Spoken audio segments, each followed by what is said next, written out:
I think there's a lot of people that want the coolness of owning a business and being entrepreneurship, but then the moment they have to stop paying themselves to pay the team, that's when the real people come through, right? And then there's the people that quit. So we weren't prepared for the cash flow crunch. I had convinced my friends to quit their full-time jobs, and we're paying them salaries now. And I started paying myself in January, stopped paying myself in February, and then didn't pay myself for that year. Part of why I loved it, just love this industry, is because it's a low barrier to entry. Like, it all starts with like differentiating yourself and having a really good offer. If somebody is listening to this and they're like, oh my God, like I gotta come up with a better offer, where do they start? Like, how does somebody create a compelling offer? What is going on, STR Nation? This is your host and brother from another mother, Manuel Ipani, here with the man himself, Mr. Mike Riley. What's going on, Riles? I'm doing awesome, man. It's officially summer. It's getting hot here, and we're doing 2 days at the pool with the kiddos, which has been good. But I'm building out a new sales system for our company, and I'm excited to share it with some new folks too. I'm trying out a new tool as well that's been getting us a lot of leads. So it's like the UI method on steroids. So I've been working on that, taking a bunch of sales calls, and yeah, just prepping for the summer. We'll be here all summer except for WealthCon, which is coming up in 5 weeks. So prepping for that, which will be a week out there in Nashville, which will be a really good time. Amazing. That's soon. So if somebody listening to this, right, is like, oh my God, I need a sales system for my management company. How do you start that? Like, where'd you come up with that? And if nobody has done sales before, like where would Riley tell them to start? I think it all starts with, and Buck talked about it today too, it all starts with the offer. Like, what does your company offer and why is it different than somebody else's? Because if you have a really good offer, then you can attract the right people, which you got to start with, what's your ideal homeowner, ideal property, and then how do you solve their problems? And that's really just creating the offer. And then from there, it's just getting that offer in front of as many people as possible. And whether you do it through digital marketing or do it through cold outreach or do it through relationships that you already have, if you have the good offer, then just get that offer in front of as many people as possible, which is really just time and conversations. And that's really where it starts. Um, and there's a whole lot more that goes with that. But at the end of the day, if you have the right offer, you get in front of the right people, you will close them. Amazing. You create a sales script for yourself? Like, do you follow a sales script or as you're training other people? Because I know for you, you're probably freestyling, right? Based on the stuff that you know. But do you then create a script for people or what should people do? Yeah, so I'm actually going to be hiring my brother-in-law to help us out. He's in college right now, but he's going to be helping us out with some sales and really some outreach and just qualifying clients as well to see if they're a good fit for us and if they've got a heavy need. So in order to do that, I've been documenting all my processes, what I say, what works, what doesn't work, testing different things so that he can take that script and then just go and execute and, probably make it better too. Because I think in sales, if you like follow one script and it doesn't sound like you, then people can kind of see through that. Like, people like working with people that they like and like, feel like a person to person relationship. So scripts can sometimes not help with that. So it also you have to have some sort of emotional intelligence too, versus just, reading off of a script. So. Yeah. Yeah. Yeah, man. That makes sense. Talking about people with a lot of emotional intelligence and overall intelligence, right? I think our guest today is a fascinating human being. With Buck Cumbo on the show today. Buck, I didn't ask you if this is how I say your last name, so I do apologize if I didn't say it properly, but I do hope it is. And I had the pleasure of meeting Buck through you, actually, at one of the STR walk-ons. And Buck has done amazingly well for himself on the property management side. He's grown a company now, CM Mountain, to 70 properties. He's part of the 100 Club. And then he also grew an amazing agency in Nashville. And we just kind of talked about the struggles or the opportunities that one has in growing multiple businesses. And also the understanding of like, what does one get to focus on? And he brought up this beautiful book that said Chopping Wood and Carrying Water. I think that's what he said. It's a story about a samurai. which immediately got my attention. I've always loved samurais. I don't know about you guys, but for me, samurais have always had this like amazing like allure to them. Japan overall, but samurais especially. And is the concept of just falling in love with the little stuff, falling in love with being in the weeds in the business, and really being dedicated to what it is that you do. And it's funny and it's beautiful because I so happen to be in Italy now for the summer, and I get to see that here a lot, right? It's people that I've known since I'm young, and they do the same things, right? So like the guy that sells the bread that I go to buy it is the same guy that I remember being a kid and my grandpa used to take me there, right? And it's the same family. So now the son is there. But it's that concept of like just find a labor of love, love doing what you do, and just dedicate your life to it. Dedicate your life to the pursuit of greatness in the one specific thing that you're doing. And just tune out everything else and allow yourself to become obsessed with what it is that you do. And success will come. And if success doesn't come, satisfaction will come.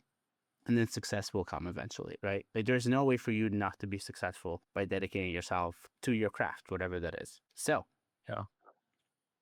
I think it was a great show, super inspiring. And without further ado, let's welcome Buck Cumbo on the show. What's up, E? What's up, Mike? This has been a long time coming. I had a pleasure. Actually, Mike Riley introduced me to you. I think it was the first or second STR walk on. And we've been trying to get you on the show ever since. And I think it's always good when it takes a long time because that means that you have more time to kind of do more things and more interesting things. Yeah.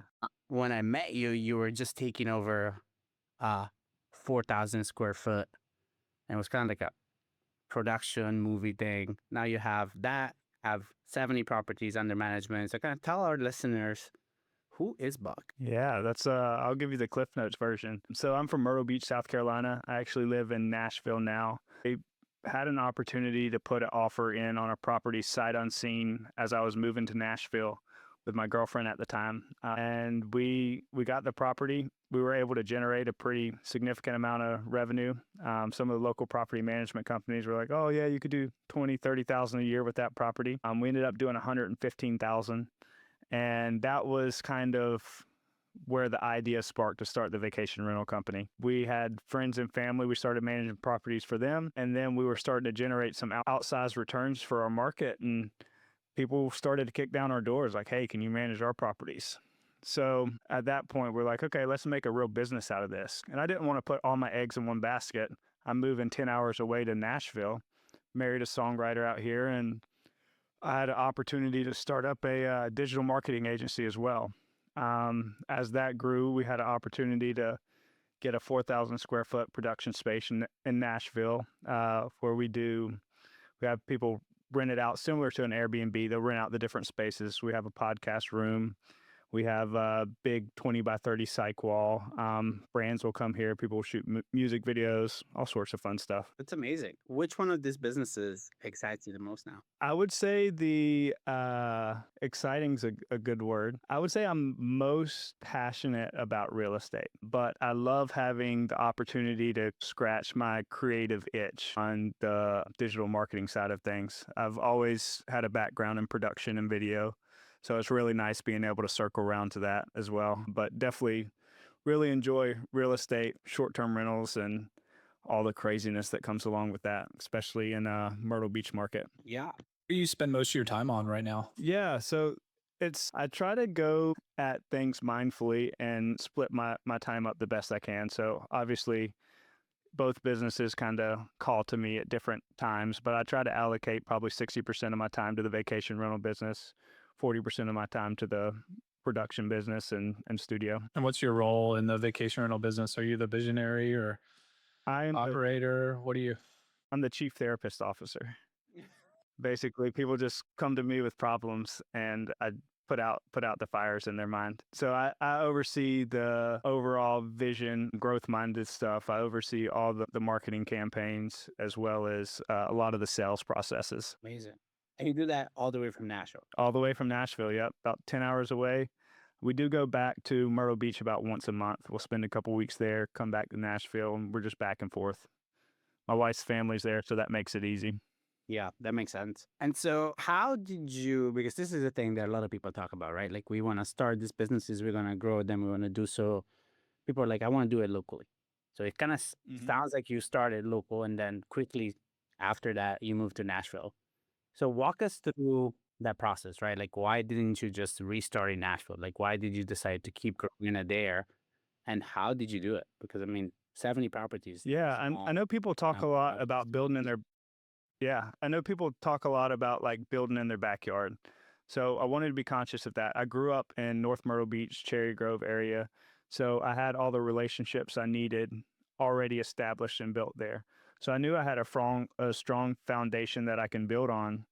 And from there, it was just plugging in the right systems and processes to help us grow, and being conscious of the amount of growth we had heading our way, make sure we were staying ahead of the curve there. So leveraging the biggest thing and what I would call the backbone of our business is our cleaning and linens provider. Without him, we wouldn't have been able to scale at the rate, especially me being in Nashville. So that was huge. But also implementing smart tech like noise monitors and ring cameras and slage locks, and being able to have those systems in place for a contactless check-in, relying on the cleaning and linens company and then our maintenance guys for all of the boots on the ground efforts. I tried to do this by myself for probably till about 5 units, and then we had an opportunity. Somebody gave us 15 oceanfront properties. It's one of our first real clients, and at this point I was like, okay, there's some legs to this thing. So I started reaching out to the best buds at the time, and I was like, guys, this is real. You should probably come quit your jobs and chase this dream with me. And so I was very conscious of scaling them in at the right time to build that strong foundation that we could continue to grow on. And they're a big reason for the success, is because they are that boots on the ground team. I was gonna say, I thought I remember back in whatever 2021 when we first met, you had maybe a handful of properties, but then I remember you had that one investor that I don't know, did you have a personal relationship with him, or you had like one big opportunity I remember that kind of sparked this whole growth? Yeah. Yeah. So we had an investor that came in, and we were able to build a really good relationship with him. He's pretty well connected in the industry, is in the tech side of the space, but he had actually cold called an agent that refers us a lot of business, and he was looking for a short-term rental and looking for a manager, and we got connected with him. He ended up investing in Sea Mountain and has been a really good advisor, has helped us kind of get ahead of that growth and see things in a different light. So that's definitely helped a lot. Really just having the right people in your corner and mentors to lean on. So just one relationship with one real estate agent turned into a good referral, and then into somebody that invested in your business, it sounds like, too. They walk me through how you guys decided on what you were going to invest in after he gave you that investment. I guess where did that whole thing start? Obviously, you got to hire a lot of staff. I'm sure he gave you, access to a bunch of properties too with that, but because that's something like a lot of us just don't go to, hey, let's bring on a partner. It's like, hey, we're just going to bootstrap this. So how did you guys think about it? Well, what we decided to invest in was ourselves. So we scaled pretty fast, and it was winter time, and we were struggling. It was our second real winter, and so we weren't prepared for the cash flow crunch. I had convinced my friends to quit their full-time jobs, and we're paying them salaries now. And I started paying myself in January, stopped paying myself in February, and then didn't pay myself for that year. So we really needed to get some capital in to bridge that cash flow gap and make sure that everybody was fed so that we can continue to grow and manage the properties that were coming in. So I find this conversation, especially this moment, really interesting, right? Because I think there's a lot of people that want the coolness of owning a business and being entrepreneurship, but then the moment they have to stop paying themselves to pay the team, that's what that's when the real people come through, right? And then there's the people that quit. And I remember multiple times in my journey that I've had to do that. But in that moment, having the conversation with the investor, right? And being in that position where you're like, I really need you, right? And so you don't want to like sound desperate at the same time. You don't want to give stuff away, but at the same time, you're like, I'm eating like ramen. Right? Something gotta happen, right? Why did you think he invested with you guys? Like, what do you think you did well, and what did he see in you? Yeah. I mean, I think he truly believed in us more than we believed in ourselves, and that was really cool to see. He dreams even bigger than we do, and we're big dreamers, so that says a lot. So I think that had a lot to do with it. We also kind of took what the legacy property management companies were doing in our area, and we decided to do the exact opposite of what they were doing. So they're doing 7-day minimums. We're like, okay, well, let's do 2-day minimums. And they're not using dynamic pricing. They're using the set it and forget it methods. So we were like, okay, well, absolutely, we're going to use dynamic pricing and leaning into all the different data sources, being very technologically advanced and making the most out of every intricacy within our business, I think helped a lot. And we were able to show early on. There was one property that we took over from a legacy property management company.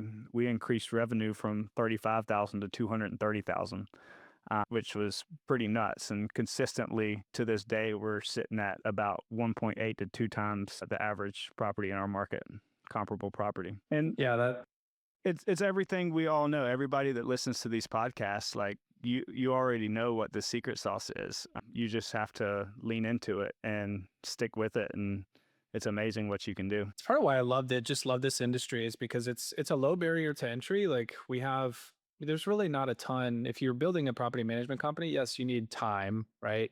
But there's a lot of good systems out there that don't cost that much, and you just invest in those systems, and but then you got to put in the work to acquire properties. And I think it all starts with, like you mentioned it, differentiating yourself and having a really good offer. Like Yeah. whatever, would you say the name of your company was Sea Mountain. Sea Mountain Vacations? So Sea Mountain Vacations offer was just stronger than any other competitor in the market, right? And you're able to differentiate yourself from them and acquire properties faster. Yeah, with our marketing clients, that's the biggest thing we tell them is, hey, your offer is everything. You can have the coolest ads in the world, but if you don't have a compelling offer, if you're not truly offering value, then nobody's going to make that click. Nobody's going to make that jump to go with you. You really have to think long and hard about that offer, and you don't have to get too crazy with it. But I think the offer is one of the most important parts. So, Buck, if somebody's listening to this and they're like, "Oh my God, like I gotta come up with a better offer," where do they start? Like, how does somebody create a compelling offer, like a unrefusably compelling offer that you're like, Yeah. I gotta work with Buck. There's no other choice. Yeah, I think the best place to start, and nowadays it's a lot easier than it's ever been because we got tools like ChatGPT and AI to help guide us through. But it really opened my eyes. I read $100 million Leads and $100 million Offer by Alex Hormozi, and that really opened my eyes to kind of developing that. And what I've done in the past, especially working with marketing clients, is I will reference that book in ChatGPT. I'm like, hey, do your research on Alex Hormozi's $100 million Leads, $100 million Offers, and I want you to craft me a compelling offer targeted at this demographic for this industry, for my business that is X. And it's going to spitball a bunch of different ideas at you. And then you can kind of work back and forth with it to see what works the most. And you're not going to find one that works right away. You're going to have to test multiple offers and see what's resonating with people and see what works. So it's definitely trial and error that comes with it. But that's a strategy that I use a lot that I think would help people out. Yeah. What I found that worked for us, because and this happens, I've seen it happen everywhere too, is Vacasa and some of the bigger companies out there, they just don't have that personalized care that we Yeah. can give them, just being a smaller company and more focused, and honestly more focused on luxury properties, but giving that 5-star guarantee of, hey, if I don't get a 5-star from a review, if I'm a guest, if I get a 4-star or a 3-star, I'm not going to take any commission on that. Mm. And it could be a $10,000 booking, and $2,000 on the line. I'm gonna do my damnedest to get that 5-star review, right? So something like that just kind of differentiate from some of the bigger guys that are struggling and not getting good reviews because they're just not giving that personalized care. That's what I typically recommend. You guys do anything different or seen any other like really cool offers?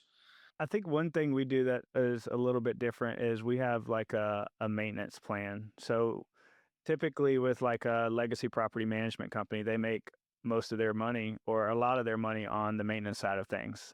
So you're going out there and let's say you have a work order for a shower curtain. Shower curtain's dirty, messed up. You're going to get charged $40 for the work order just for them to identify that it's messed up. Then they're going to have to charge you per hour to go find a new shower curtain, install it. You could be $160 into a shower curtain. Yeah, that's great as a property manager because you just made $160 on what should have cost you like $10. But we recognize that and didn't want to nickel and dime our homeowners. So we offer a quarterly maintenance plan that encompasses all work orders. So we're not going to charge you for any labor and only whatever that part is.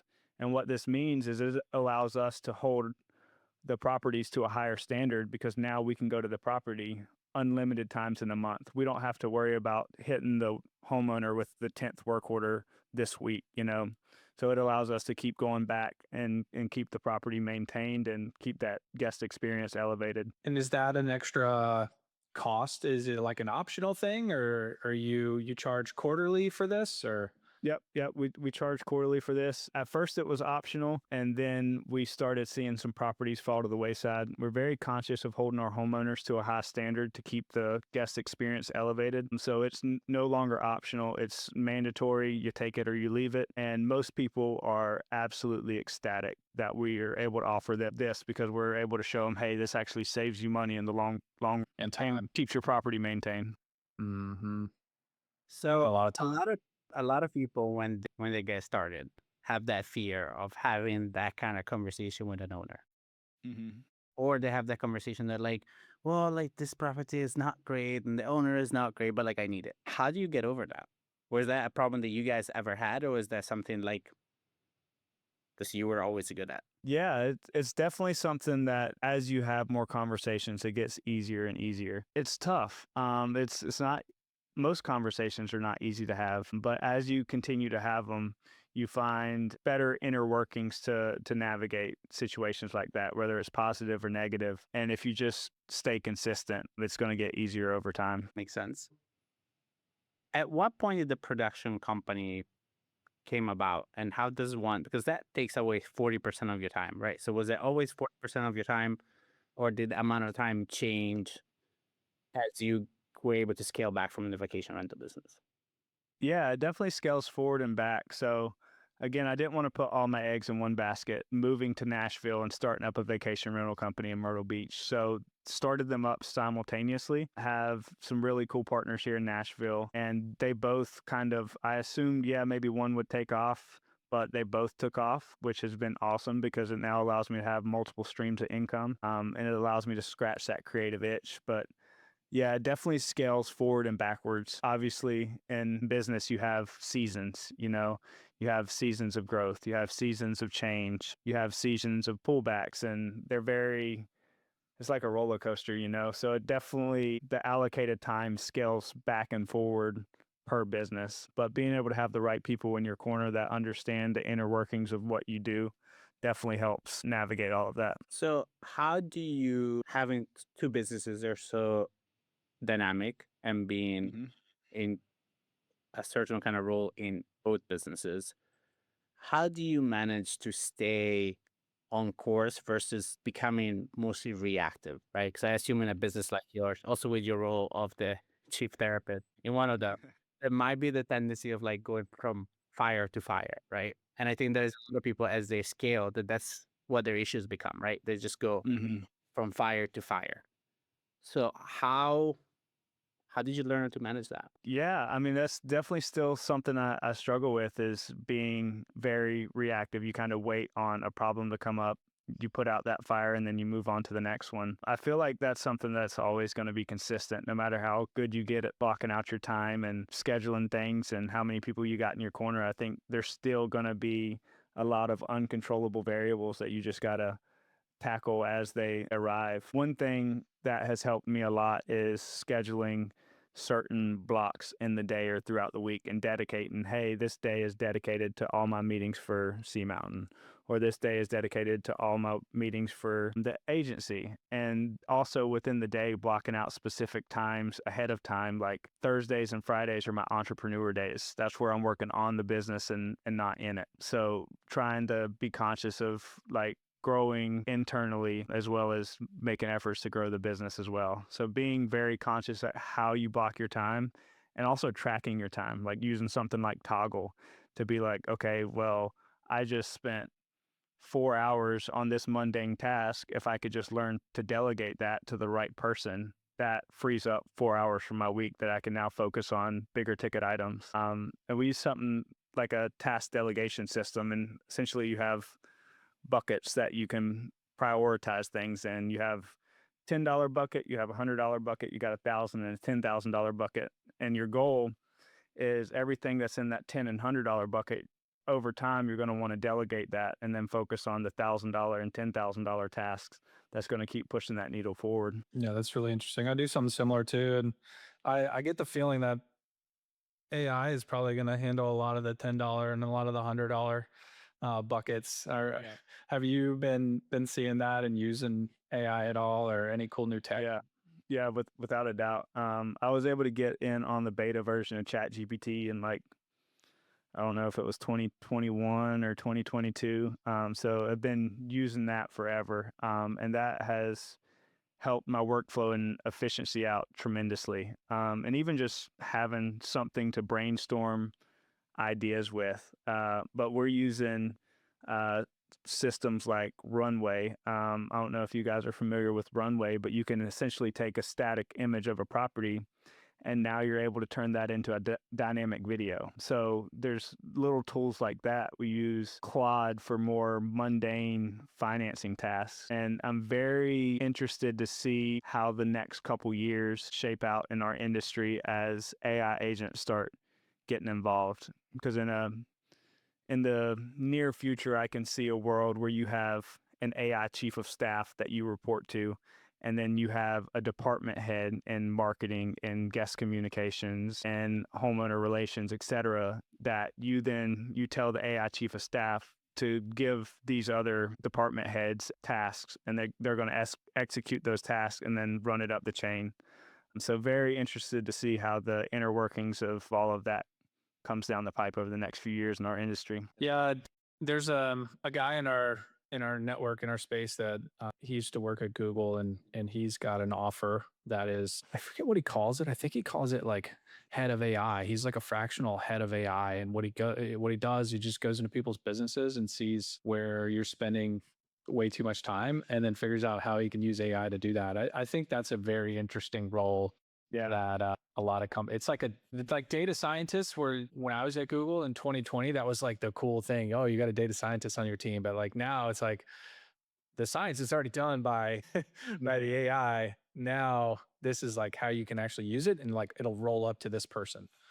So yeah, I think for anybody listening right now that is not taking advantage of AI, I really want you to go out there and try to use it. I think it's moving very fast, and you need to get ahead of the train. You need to see where the puck is going and try to get there first. And I'd hate to see you left behind because you decided, hey, I'm not going to implement this because maybe I'm scared of where it's headed. But I think it is a tool that can help people out exponentially. And it's the reason why I'm able to do as much as I can, leaning on tools like artificial intelligence. How much do you think of the stuff that you are using between the different businesses actually crisscrosses? Meaning, like, do you use all the same AI stack for your production company that you do for your Airbnbs, or is there specific tools? For example, what comes to mind is like a host body AI, right? For actual communication that you're using specifically just for your STR business. Yeah, there's a little bit of intermingling for sure, like Runway we use on both sides, obviously ChatGPT and Claude and things of that sort. And STRs has a very specific tech stack. Every now and then I'll try and take a piece of tech stack from the STR world and bring it to the marketing side and kind of see how it could work. I haven't had much success with that, but there's a little bit of inner workings, and I'm fortunate to be able to play both sides because on the digital marketing side, I'm able to learn all the inner workings of advertising and content creation, and everything that I learn over here on this side, I'm able to take and implement at Sea Mountain, which has really helped us succeed. Awesome. So what is Buck excited about right now? So if we're having a podcast, let's say 3 or 4 years from now, right? Because it took me about 3 years to get you on here, right? So let's say it took 3 years to get you back on. What is Buck? What is Buck gonna say? Like, what has happened, Buck, over the past 3 years? Yeah, I think there's some crazy things in the works that we got going on right now that I can't quite speak to. So when you get me back in 3 years, maybe I can talk about it then. But yeah, I'm just excited about this next stage of life and starting a family with my wife, super excited about that. I'm excited at the opportunity to continue to grow these businesses with my best friends and kind of create unique experiences for people along the way. I really enjoy what we do, even though it can get a little crazy and overwhelming. We all know how it can be dealing with guests. But yeah, I'm just excited to continue growing. I don't know if you guys are familiar with the book Chop Wood and Carry Water, but it was about this guy who was training to be a samurai, and he went out to Japan or wherever it was, and he was training to be a samurai, and they told him during his training, you're going to chop wood and you're going to carry water up the mountain every single day. He did it for a year. And then after a couple months, he was getting very frustrated, because it's like, how is this going to teach me how to be a samurai?